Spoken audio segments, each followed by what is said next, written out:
bonsoir na bande na biso nyonso ya Congo en marche télévision na yebi ke bozali wana ebele pona kolanda émission na bino polele na République démocratique du Congo na mokona lelo tokolobela actualité ya République démocratique du Congo ezala côté politique ezala côté etali économie tokolobela tokopesa moi flash ya muke tokolobela par rapport à balo ya ba poisson o ekoti na République démocratique du Congo mais nazali wana ngai moko te nazelongo na invité na nga oyo akoyano na mituna o to mituna kana banda invité na ngai kombo na ye monsieur Patrick Eric plutôt azali membre azali communicateur ya chef de l'État et puis membre ya RICEP ndenge alati yango na nzoto na ye bozomona déjà.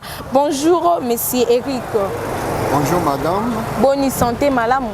Nangolo a Fati Béton, tout normal, au bazolinga Fati de Nazareth. Fati de Nazareth. Merci beaucoup. Communicateur ya chef de l'État tout le comment le mbango tout le bela à propos ya ba soupçon oyo bimaki que armée ougandaise chef de l'État a signé ordonnance que armée ougandaise va siéger na est pour ba bengana ba Adolf yo tant que moi na mboka. Quelles sont vos impressions à propos ya mayewana? Madame, merci beaucoup. Nazolo bela na ba oyo balanda kabiso pe bande ko na biso nyonso baza privé. Pour nous avoir des informations par télévision, mais des fois, on a un téléphone, on a un télévision. On a partir de téléphone, à partir de télévision. Jusqu'alors, ils ont que le chef de l'État a signé que l'armée ougandaise va côté dans la République démocratique du Congo. Et ceux qui Bolanda qui va conduire bien. Aouti Kolobe confirme bien que dans le sol congolais, ils ont armé mon côté, il y a Ougandais et c'est commis à. Mais sauf, ils ont une relation entre nos officiers congolais et les officiers Ougandais. Ils ont collaboré pour nous comprendre si les guerres est une vision fatiguée. Mais pour nous présentement, l'armée ougandaise dans le sol congolais est comité. Des fois, bande quoi tam ça va s'engueuler, armée c'est côté et bonabo non. Armée ougandaise c'est la seule congolaise, mais il y a que des relations entre nos officiers. Il y a armée nabiso, na ba officier il y a Ouganda, des bazo solo là. Peuple congolais lignaye ba officier nabiso na ba officier ya ougandaise ba kosolani pour guerre ya est eza basé na ba pays voisins au soki totali Rwanda na Uganda bango nde ba bundisaka République démocratique du Congo siko bango ba kosolola po ba solani ni pe pour apporter ni peuple congolais azolela ba lingi lisusu te ba mona makila ozo tangana est ya République démocratique du Congo. OK, merci pour votre information. Soki Botangi à l'époque il y a régime Otoleka. Pendant les 18 ans, on a enregistré plus de 6 millions de morts dans l'Est de la République.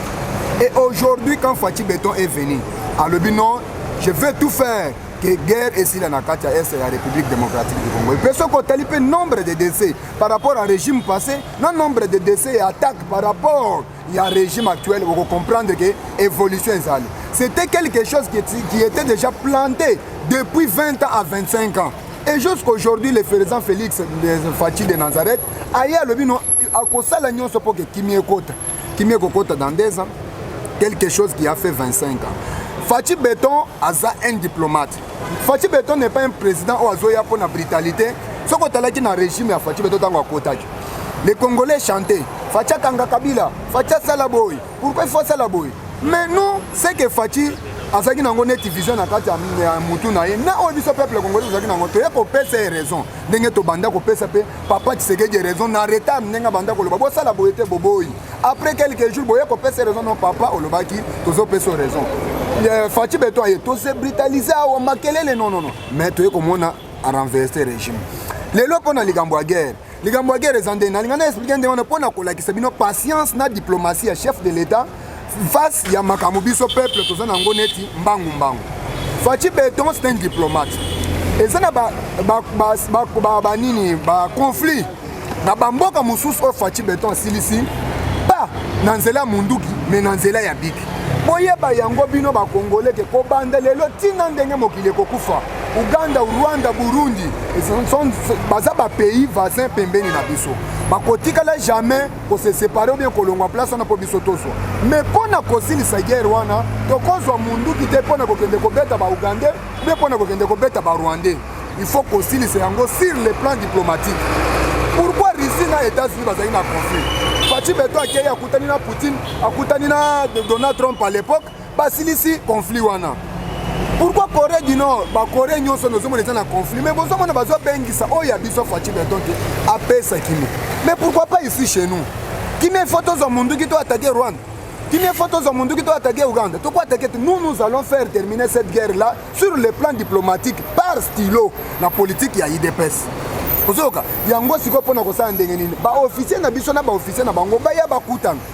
Bango bakosa biso ke eza bango te. Biso to yebisa bango ke eza bino te mais toyoki. Mais sur le plan diplomatique, nous connaissons là où la guerre là provient. Toyebi yango. Il faut bâtir sango sur le plan. Les Congolais, soyez calmes et soyez patients.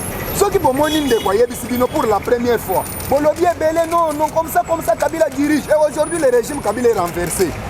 Renversé comment? Stratégiquement par la politique, pas par une guerre. Mais pourquoi pas que Félix Tshisekedi ait un député peut se restaurer aïe aïe aïe na politique na yo na ndenge. Mais toi tu gagnes dans toyo kana ndenge azosa. Les voyages que le président est en train de faire. Et c'est pas si le plan diplomatique et guerre ici là na est. Eh madame. Bwana Togo Togolobela yango sima président Tokemamba pas de changement à ce qui concerne l'état de siège. Quelles sont vos impressions à propos ya Mambwana? Madame Nazoé Bisobo, il y a un problème sérieux. Au moins, nous sommes la maladie spirituelle. Parce que le problème que nous avons ici au Congo, c'est la spiritualité. Maladie, c'est la guerre. Guerre, s'est plantée déjà pendant longtemps. Le chef de l'État est venu. Quel bâton magique au sale que Batulé le bâti c'est plus de 25 ans. Mobutu a laissé cette guerre-là. Mouzé le père est venu. Quand a bitumbo, on a dit bien que Bakota par Nzela bitum. Bazaka wa kaka na est wana Mouzé le père. En 1997 avec Afdel. Ce sont des rebelles qui na est. Toko tanga bato ebele bele oyebi bango kutulelo basi ba changer ba longola tenue militaire ba komana ba veste. Nous c'était quelque chose déjà planté. Et le président Félix Tango akoya de pona ko apporter plus. Plus on a ko apporter ça dans 2 ans té. Ce côté na auto expliquer que nombre de décès présentement na est, na nombre de décès les gars na régime passé. On a enregistré plus de 6 millions. Il y a population qui na est, mais aujourd'hui, c'est quoi? Alingana lo bapona esprit. Ceux qui mutazo bela. Bakay na délivrance azu tonga yo kibiente balobino yo docteur alobino tika to kende na église parce que malade depuis to bandi ko soigner ezo silate. Ba koma na église. Tango église wana ceux qui pasteur wana zamu pasteur ya solo zo sambela akobanda ko benga na milimu. Et yebaka ke milimu ezalaka na agitation. Agitation désolé kana est wana. Soko tali batouana ba changer système. Quand les alaki de guerre bazo attaquer kum. Nicolas comme ceux qui bolali bosi bobosani bango ba yena butuneti ba criminel. Ba beti ba bomi ba kimi. Les agitations. Ba ça l'affrontement na FARDC na biso o lelo Joseph Kabila loba à l'époque que bazana nguya te baza pe na force moko te ya ko bomata pour na Paul Kagame. Ba ça le affrontement. Tout ce monde en c'est clair. Madame, bakosa yote nombre de décès na est présentement, na nombre de décès il y a un régime autoleka. Présentement évolution ezali. Évolution ezali. L'état de siège, vous savez ce que moi j'ai toujours dit, état de siège, il faut basaler la yango makelele pourquoi parce qu'ils ont fait bénéficier ba congolais et belé ba planta qui déjà ba troupe na bango na est. Yango ne bato na basana kati ya kosala makelele o nyonso zo mona o. Peuple congolais lingi ayeba ba voyage chef de l'État et ça quoi apporter ni la République démocratique du Congo pour ba voyage na la plupart à ça la mbongo ya République démocratique du Congo mais mboka eza ko avancer te loka malongi eza te na mboka mais ya za ko voyager za ka casser ko voyager yo tant que membre ya IDPS au lobini ngai membre ya RICEP rassemblement oyo zo mona na lati oyo toza sima ya chef de l'État hein toza sima chef de l'État pe makamunazo bisayo le voyage. Même Martin Lukusa, notre coordonnateur national à RICEP, à l'Obelaki Yango, et Zapé n'a pas réunion pour multiplier, c'est pour soutenir de plus que le chef de l'État a continué à voyager. Nous, RICEP, nous soutenons. Écoutez ce que je vais vous dire. Depuis 1993 jusqu'à ce jour, madame, nous avons été déjà déconsidérés dans le concert des nations. Et le pays a été déjà déconsidéré babanda pour mon abissonné qui va aventurier.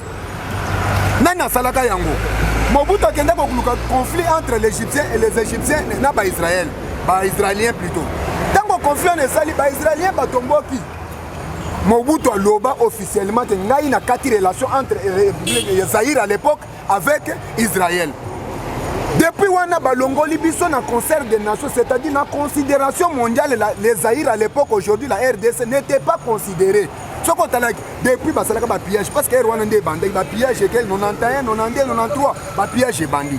Mobutu a longola kibiso. Musée le père aye. Tant que musée le père aye en 1997, ba précieux conseil à liboso ezanine. Balandira biso boyo kanga histoire parce que le problème que nous avons c'est quoi? Il faut se rappeler de notre histoire pour avancer. S'il n'y a pas l'histoire, moyen ya kokende liboso ezate. Musée le père aye.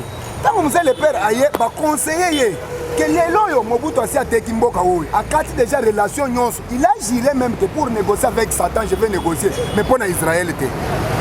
Vous allez prendre un conseil banda pour ça la relation diplomatique. Ozongi Samboka nayo na concert des nations. Vous allez faire aïe alingia banda muke 3 ans à Bomier à Koufi. Joseph Kabila bomoni aïe apesi conseil. Lelo yokoya ko simba touche ya pamba ke oza dirigeant ya malamu te. Bonanine. Nous depuis l'époque coloniale. Là, nous allons rentrer maintenant sur le champ de l'impérialisme, un livre établi par les Européens pour notre découpage d'Afrique. Établissement Bamindele Zakinin. Bamindele a établi ça que tout ce que nous sommes en train de vivre aujourd'hui a été déjà établi que Congolais en 2020 à Kolalanzal. Congolais en 2018 à vivre à Bouri. Congolais en 2010. Nous sommes tous les gens qui sont en projet. Nous sommes le ministère à plan. Le ministère à plan, ceux qui sont le président Félix Aye.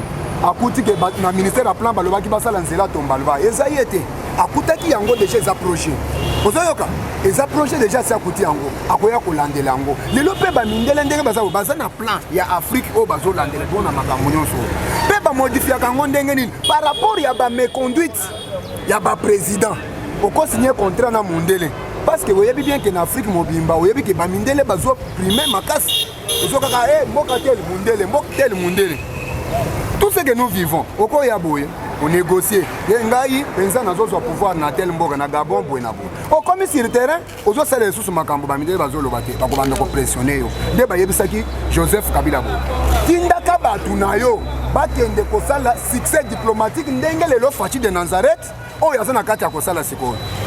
Joseph Kabila bandi ko tinda nani? Cheikh Kitundu. Cheikh Kitundu a fait voyage diplomatique. Azongi na résultat, azo ko presse Joseph Kabila ya lokuta. Comment on peut décider pour Namboka Nabiso? Rappelez-vous bien, notre pays, est-ce que vous allez dire que président Moko Banda côté de représenter Mboka Nabiso? Mais Mboka Nabiso, c'est là qu'il est là, ceux qui sont à sommet Moko à l'Union africaine. Bazu président Sassou Batindi, dans décision il y a RDC. Bazu Mboka Nabiso, Bazu Kagame, Paul Kagame, président Rwanda, Batindi dans décision Nabiso. Vous voyez, nous sommes le président Félix est venu. Non, on a pris beaucoup de décisions pour la RDC, na Batu Moussous, Fonga Moko na Banda comme avion. Comme avion na eza eloko moko ya petete eza liwa mutozo tambola nango parce que yobino nyoso bolanda ka tango muto mataka na avion liboso za nzambe sunganga itoki to atterrir bien mais président zo frôler liwa ya komataka avion et là où il part azana kati ya kokende ko plaider pour na les Congolais il devient mandat aza mandat place no zo kende boyo ke langai pardon RDC nanga bo considérer ngo boyo ke langai pardon na RDC to zaki na plan moko boya investisseur azoya à 5 milliards. À combien de 5 milliards à quitter dans l'aéroport, dans la banque centrale. Virement, il fallait pas. Cheikh Kitundu Atuni. On a virement. Ah, il y a Moututel. Allez, toka bon. Matata Zoa. Yozwa. Investisseur à combien boy. Papa, bon, on a engagé dans la banque des Awad. Et tu toka bon, mais token de peso était ni à ma belle quelque part ou exploité yango. L'investisseur va comme si quoi flou. Ah, vous avez un bongo, ba taxe, ba biloko ebele. Non, il faut tout l'homme. Mais le président Félix Anakata pour plaider Batunion Sowana. Au talaki lelo, Banque mondiale, la bande considérer bisoté. Mais lelo ba pesi biso. Tous les pays na ba ligne de conduite ya Banque mondiale pour na ko travailler nango. Nous sommes des considérations mondiales. Maman, ce qui n'a l'ingénieur le banako bandalelo, si le bipon a l'ikamungo quoi voyage, mais ça nous a apporté beaucoup de choses. Nous avons aujourd'hui les réserves d'échange de 4 milliards quelques. Primé toujours par le chef de l'État dans le voyage, na yazo ya 1 milliard, ayena boy. Les autres ont na budget ya 10 milliards 500 pour que les Congolais bakota na vie à malam. Et ça ka ba voyage wana. Merci beaucoup. Ezaka kaba voyage Joana. Tout que moi l'ombango à propos il y a monsieur Willy Bakonga, ancien ministre et enseignement il y a eu fuite que justice congolaise zolobake ba yebi liberté na yete ba yebi yangote mais na ba propos lobi que azwa ki grâce présidentielle yo tout que moi na mboko lobi ni à propos ya maïweza koleka. Bon, vous savez, nous sommes dans un état de droit et la justice est indépendante. L'ordonnance a été signée. Il faut expliquer les Congolais comme ça. Il y a un problème de mésentente entre nos politiciens et les Congolais. Ordonnance, tant qu'on va signer l'ordonnance, il y a grâce présidentielle, il y a grâce présidentielle pour nous mettre en prison. Chef de l'État, il y a Combo, il y a bateau, il y a Makate. Il faut que les Congolais baillent yango. Et ça ordonnance, et ça la critère nango, il y a signé kake, bokende kopesa batu grâce présidentielle. Maintenant c'est na ba procureur, les magistrats de bakokende ce qu'on a critère. Critère ouais ko sala que non. Yo oyibi mbongo à l'état te. Yo oboma mutu te. Yo bakanga kaka na patrouille bo été prison makala. Et bosona ka bo finga mutu ke. De batu balongola kana grâce présidentielle. Mais na kati ya justice na biso des places ngana ekomona que quelque chose ya flou ezali jusqu'alors bande qu'on a biso président Félix là où vous êtes nous sommes en train d'alerter il faut otala likambu ya justice comment bako piéger au signer ordonnance ya ko sala grâce mais bagai ko kombo ya Willy Bakonga bako tina ordonnance wana parce que l'ordonnance se signe sans nom ya muto bako bimisi chef de l'état signata ordonnance ya grâce après ce procureur c'est au procureur général ya kokende kotala critère ya bao bakobima critère ya bao bakobima Willy Bakonga na mbongo à l'état ozomona yango tozoloba ke il faut chef de l'état asala éveil mpona likambo oyo ya justice on a biso recep nde tozoloba avec Barthé Lukusampano là où il est je le salue. Merci beaucoup tolobela moi muki à propos ya l'eau ya ba poisson peuple congolais alela ki aleli skoto moni que l'eau ya ba poisson et mais peuple congolais lobi aboyi ayoka ngoka na musika to mona na musika ndenge ba soso yaki esukaki na Facebook ba masango yaki esukaki kaka na WhatsApp alingi pe alia ba poisson oyo eye na mboka na biso yo to que moi na mboka koloba nini ozoloba nini na ba peuple congolais. Tant que ngai naza communicateur à Fachi Beton pe membre à RICEP rassemblement d'extra parlementaire oyo ezokambama na Martin Lukusa nazoloba boye il faut boyeba ke eloko ezoleka na kati ya mboka na biso bakongolais babandaki kokosa bango mingi et soki otali na Congo lokuta esalaka succès koleka vérité ezaki projet ya gouvernement eza devoir ya gouvernement mpona kosalela peuple congolais. Pourquoi? Parce que le peuple va souffrir. Les gens qui ont été sur la makambo ya renaissance, ya nomoni bango nyonso bakotika na politique. Okuta mutu moko na kati anzela zo salelo analyse ya politique boye. O comprendre que loko esali ezanzala. Nzala nde commissaire ke asa la politique. Mais Fachi Beton lo baki bien que tango zo ya na pouvoir na ye akosa l'effort que congolais a envié politique te. Congolais a envié bilanga, congolais a envié musala mususu que la politique parce que politique yango nde zo bebisa mboka pona ba congolais nyonso parce que nous sommes en train d'être traités par les politiciens.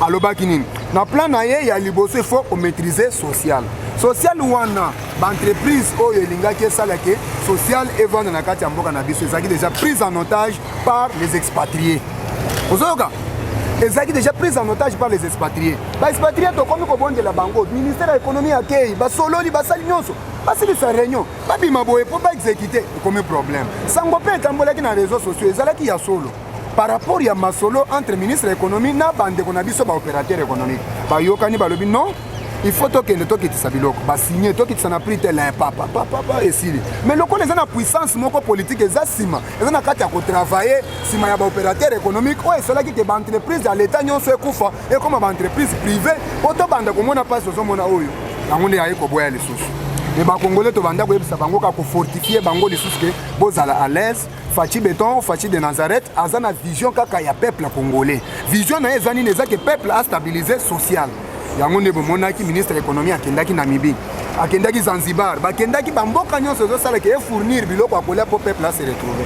ba négocier ils ont ba entreprise kutu mususu ba botoli bango ba licence kaka ke et ça les mana grâce ya peuple congolais ba tubalia ba négocier biloko yé mais eloko oyo biso tozopesa gouvernement conseil pe na landa ki pe ministre na biso information batunaki motuna wana oyo ozotuna ngai batuni eke biloko wana ekoya te tosombika mpona décembre esili alobi non façon to négocier c'est d'une façon eke ebanda koya kaka bato bamesana nango etikala libela omoni ka ndenge tokimesani lisusu na likambo ya gratuité toya komesana lisusu na likambo ya kolia soso kolia Thomson bato babosana politique oyoki mama.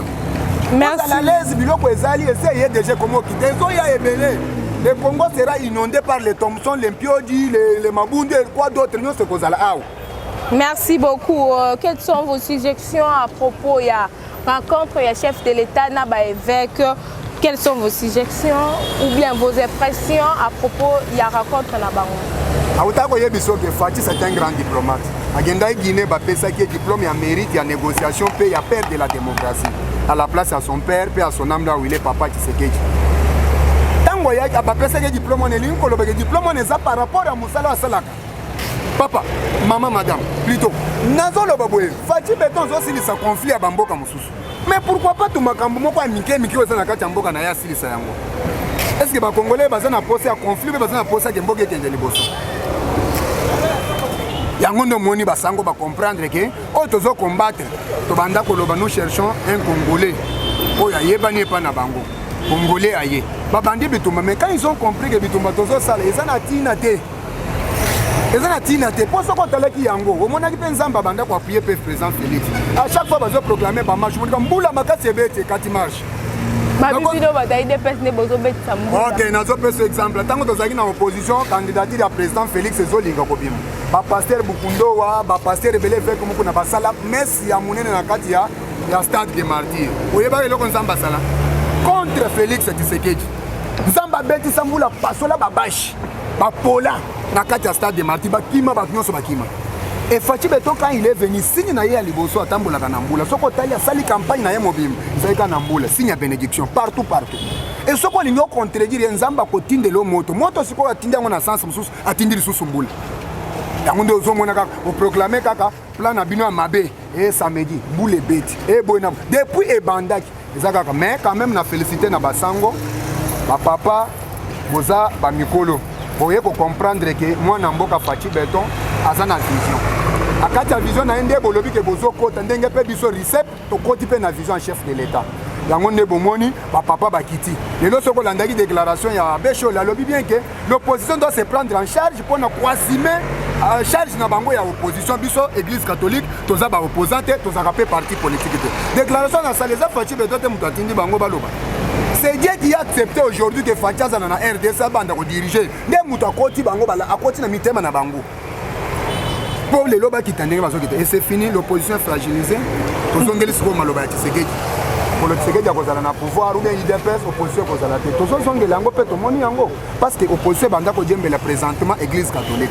Mais na minute église catholique à lobino, ils sont de combattre sous Fati Beton de combattre depuis ayaki ka Israël a changé combat longo na combat Fati azu Fati de Nazareth. Parce que ngo tali ba lobino. Donc on a commis Fati de Nazareth c'est qu'il est fils propre ou bien de la famille de Jésus-Christ. C'est que toi appuyer parce que biso peut toi adorer à Jésus. Ozok, deba comprendre la vision, biso toi adorer à Jésus mais ndenge nini leki ya Jésus, on a combat Fati de Nazareth azali to ya ko bundise. Même Jésus-Christ likolo akondimate. Yango ndo moni balobi non biso tokondima papa toboyi mwana te usa tokondima mwana toboyi papa te toyamba bango nyonso nde bayambi Fati Beton na vision na ye tokende liboso bokomona ndenge mboka ezobonga siko bokomona ndenge mboka ezobonga siko tolobela à propos ya ba révélation oyo ya détournement ya ancien président Joseph Kabila Kabange oyo que justice congolaise eza ko agir te depuis ba révélation na ebimaki ya liboso fo boye notre constitution ezana ba biloko ebele basalaki yango en faveur de Joseph Kabila. Biso na bino to banda ko sa na bino analyse des fois ba muso basalate. To lobaka que la constitution de notre pays a été taillée sur mesure de Joseph Kabila. Et Fati Beton quand il est venu, il a fait un effort ya que kaka veste ya Joseph Kabila wana akota yango pe ko kaye. Au moins ce qu'on a fait Fati Beton akota na kata veste wana. Yango ekomi etufe bango aleka boya. La veste yango mukeme maboko no minene. Ozomona elingi koloba nini basalaki constitution na bango na ndenge ya protéger Joseph Kabila soko talaki Parlons moko ebimaki na kati ensemble. Pour 670 000 $, ya Joseph Kabila tant que sénateur en vie bazwa. Ils ont biloko ba planifier qui déjà. Et bako kangayete azana ba privilège tant qu'ancien président, il salamaka na kati ya constitution. Mais il y a moyen. Et moyen nini? Joseph Kabila tel qu'il est là, il peut être arrêté par flagrance. Mais présentement que par les actes commis, il y a kala. Et qu'on allait au moins poursuivi par lentement mokoboui. Mais flagrance sur place, flagrance c'est l'ingolo. On dirait le lobby, makambo mbongo wana. C'est histoire hein. Landeli qui a détourné. Et bande qu'on a dit sur FCC, basalaki ni. Et que au moni batu ya Tshisekedi na Tshisekedi a comment toucher personnalité ya Joseph Kabila. Mais les lois nazolo baki comment toucher personnalité ya Joseph Kabila. BGF banga zondi makozondi sambongo oyo balobi ke famille Kabila na Kabila bayibi. Bazondi mapona nini? C'est ce qui s'agit. Ozoka. Toujours aller la justice na biso. Bato ba souleva ki likambo wana eza ONG wana esalaki investigation na tomoni ba journaliste na biso à France 24 ba koti likambo yango mais naza sir ke bato wana jamais batikala ko zala ma président Félix mais je suis surpris pour na komona ke ba journaliste à France 24 na RFI azui likambo wana en otage. C'est comme s'il y a quelque chose parce que soko ke na France 24 na minute oyoki sambo ya malamu ya fachi na kokamu.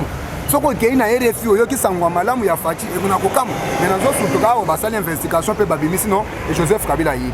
Nous regardons la justice et la justice soit faite soki ezake ndenge IGF alobaki parce que IGF alobi makambo en plus menga nazo recruter makasi tant que ngai nazo engagé na le recept ngai na individu Eric Ntumba nazo regretter makasi pona nini investigation ya IGF pona kosala enquête wana bakei na BGF bank ba mikanda we esengelaki permettre bango po basala enquête bapimeli bango mikanda wana mais comment ça fait que bapimeli bango mikanda bakei ko retrouver que Joseph Kabila yibi 130 quelques de millions.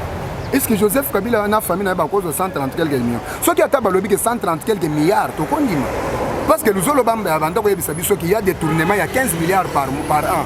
Soit 15 milliards wana bando kendo appeler lo so ki to continue régime afachi beto to ka 130 quelques de millions.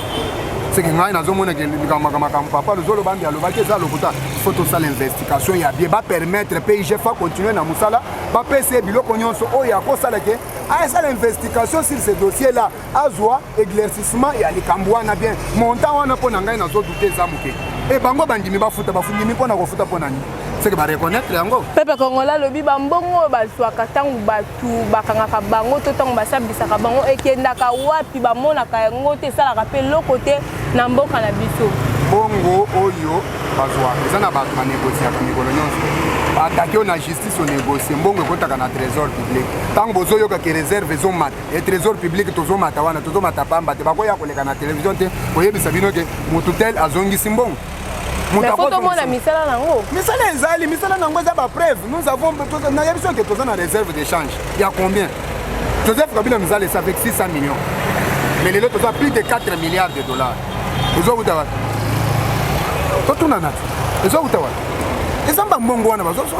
mais tout le monde a partir à 2022. On nous a laissé le budget de 4 milliards. Félix Tshisekedi dans 2 ans a comité à 6 milliards. Mais les autres ont sous 6 milliards jusqu'à 10 milliards 500. Et huissier a 383 $. Un directeur a 1500 $. Vous avez dit que ça va surprise. Et c'est biloko na soke salemi yango ndenge tozo kota na 2022. Vous avez dit que quand même tozo na stabilité ya vie. Merci beaucoup to komi na suka émission na biso. Mot de la fin, numéro de téléphone, balantina biso bazana posa ya ba numéro de téléphone soki okoki kopesa pe mot de la fin na poto 6 émission na biso. OK. Ce rassemblement de l'Union sacrée extra-parlementaire où ils ont conduit par moi Namboka Martin Lukusa.